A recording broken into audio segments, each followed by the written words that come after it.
think you all have seen flowers, but have you ever looked at one up close? Really up close? Really, really up close? The petals are the most recognizable part of a flower. Deeper inside the flower are the reproductive parts. The anther is the male part of the flower and it produces pollen. The female part of the flower is called the stigma and it receives the pollen.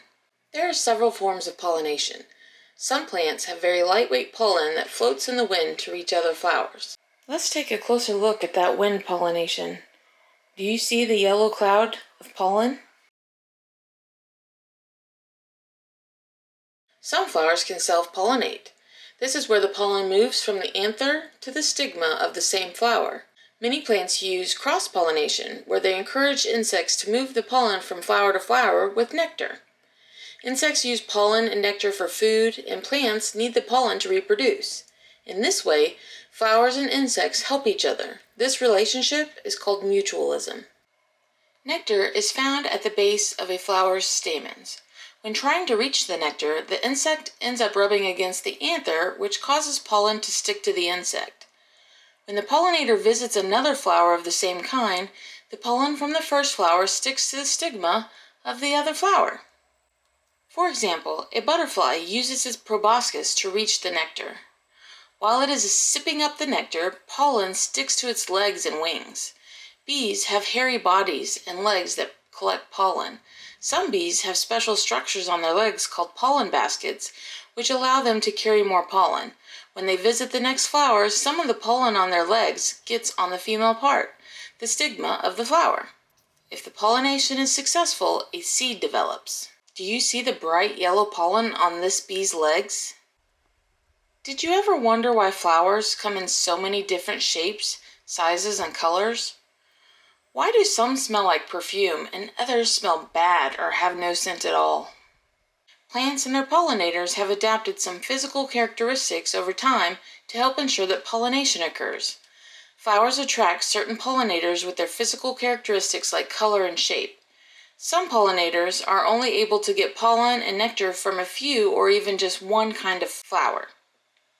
This is good for the plants because if a certain insect visits just a few kinds of plants, it is carrying only those plants' pollen, so it will be more likely to transfer the correct pollen to the correct plant.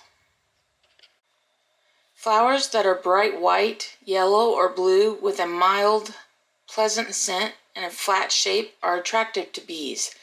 Large bees need sturdy flowers that can support them as they drink nectar and collect pollen.